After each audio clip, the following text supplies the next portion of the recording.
Good to see you.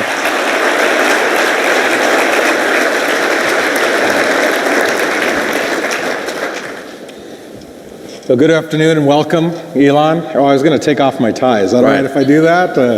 I came in with a tie, but then I was told there's a bit of tie, so. Then we'll both be more comfortable. That was good. Well, thanks for having me. Appreciate your being here today. When I'm with you, it's difficult to know where to start. Let's start just what drives you? What is it that when you wake up in the morning, do you see a problem and you want to solve it? I think the thing that drives me is that I want to be able to think about the future and feel good about that. We're doing what we can to have the future be as good as possible. To be inspired by what is likely to happen, and to look forward to the next day. So that's what really drives me is trying to figure out how to make sure that things are great and going to be so, and that's the underlying principle behind Tesla and SpaceX. Is that I think it's pretty important that we accelerate the transition to sustainable generation and consumption of energy. It's inevitable, but it matters if it happens sooner or later. And then SpaceX is about helping make life multiplanetary and doing what we can to continue the dream of Apollo and ultimately make a contribution to life becoming multiplanetary. Let's talk a little more about that. I think everyone's very interested in that when you say making life multiplanetary. Yeah. That's exciting. It is exciting. So what's your vision there? I think, particularly for Americans, think about America is a nation of explorers. People came here from other parts of the world that, chose to give up the known in favor of the unknown. So I think exploration, I think the United States is a distillation of the human spirit of exploration. So that's why it appeals to Americans so much. You can see this when, there was a shuttle tragedy and 7 people died, and that's terrible, but a lot of people die all the time. But why do we care so much? Because it was the dream of exploration that was dying along with those people. That's why. No, and I'm one of those, and probably like many of you, remember exactly where you were when that tragedy happened. So you have 30 plus governors here today, and we're very excited about your willingness to be with us. And you hopefully heard me talk a little bit about my initiative, which is being ahead of the curve. What do you tell us as governors? What should we be thinking about in terms of innovation and developing public policy for the future? Well, it sure is important to get the rules right, it's sort of in terms of legislative and executive actions. It's sort of like, if you think of, say, like professional sports or something. If you don't have the rules right, if there isn't, if the game isn't set up properly, it's not going to be a good game. So it's real important to get the rules right. Now, I think it's worth noting that I think still in the United States the rules are still better than anywhere else.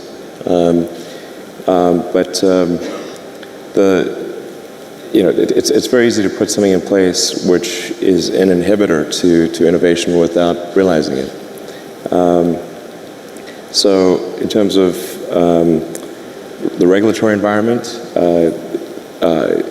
it's always important to bear in mind that regulations are immortal. And they never die unless somebody actually goes and kills them, and then they get a lot of momentum. So a lot of times regulations can be put in place for all the right reasons, but then nobody goes back and gets rid of them afterwards when they no longer make sense. And there used to be a rule in the early days when people were concerned about automobiles, because that was a pretty scary thing, see a carriage just going wrong by itself. Mm-hmm. You never know what those things might do. So there were like rules where you had to, in a lot of states, where you had to carry a lantern in front of the automobile. And it had to be like 100 paces ahead of the automobile. There had to be someone with a lantern on a pole. We're like, okay.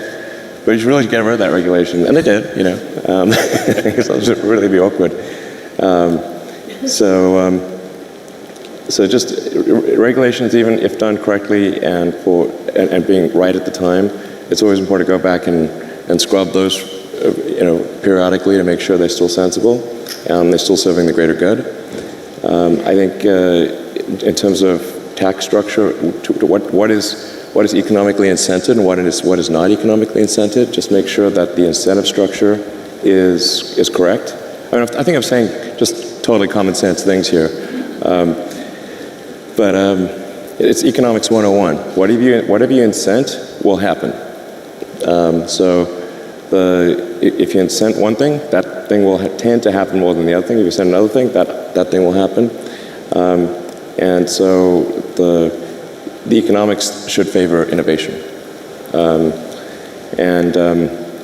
this is particularly important to protect small to medium-sized companies, because it's sort of like trying to grow a tree in a forest. Like, it's real hard for a new company to grow.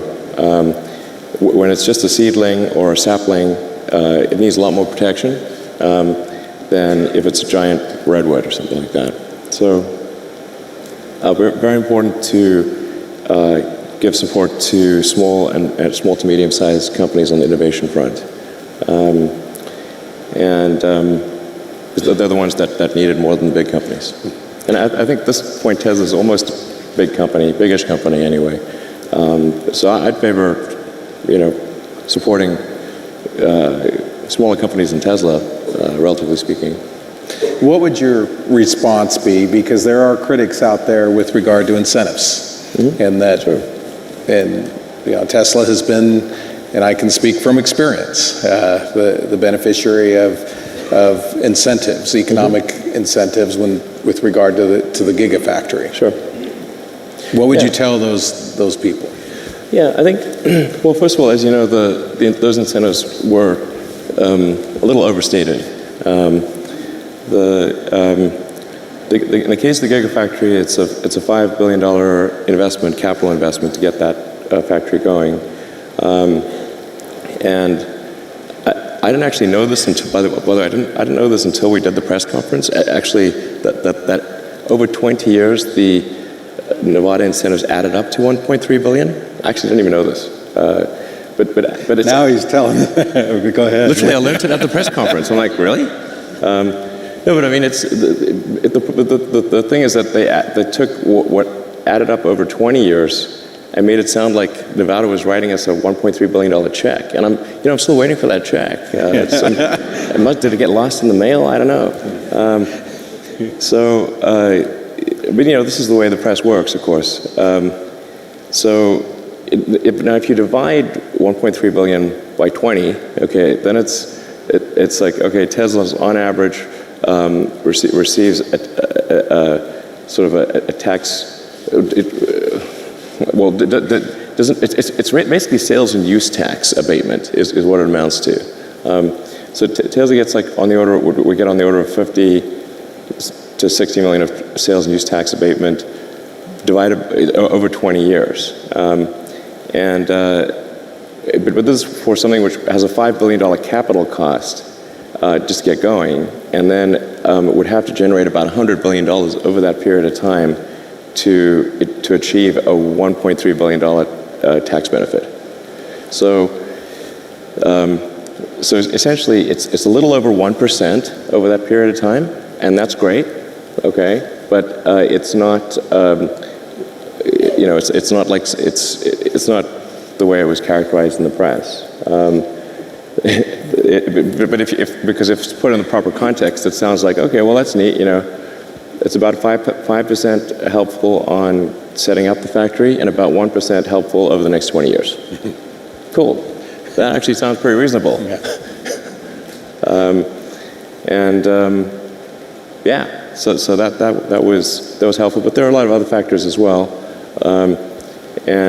We actually had slightly bigger incentive packages from some other states that were offered, but we factored in how quickly could we get the Gigafactory into operation, what were the risks associated with that progress, what would be the logistics costs over time of transferring battery packs and powertrains to a vehicle factory in California, and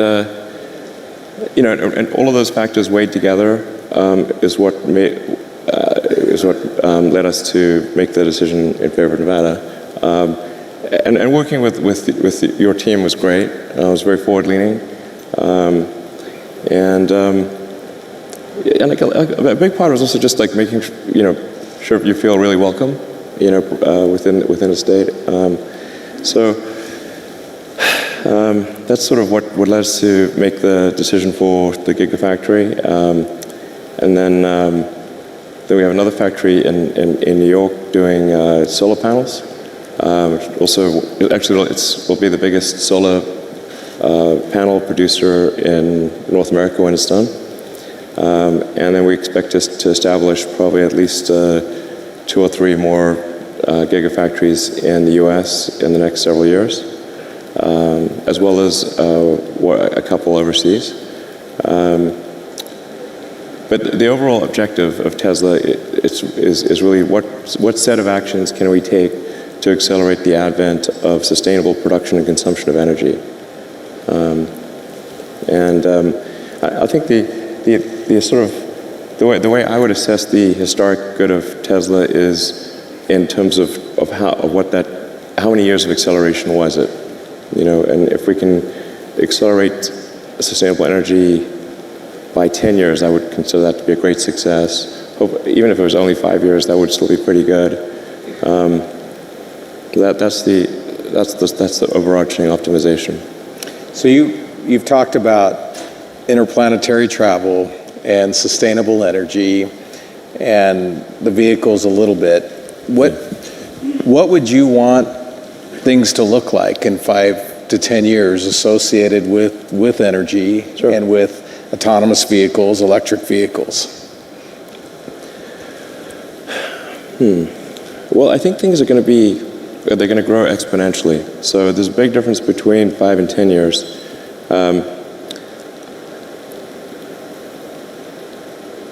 My guess is, probably in 10 years, more than a half of new vehicle production is electric in the United States. And China's probably going to be ahead of that because China's been super pro-EV. I don't think a lot of people know this, but China's environmental policies are way ahead of the U.S. Like their mandate for renewable energy far exceeds the U.S.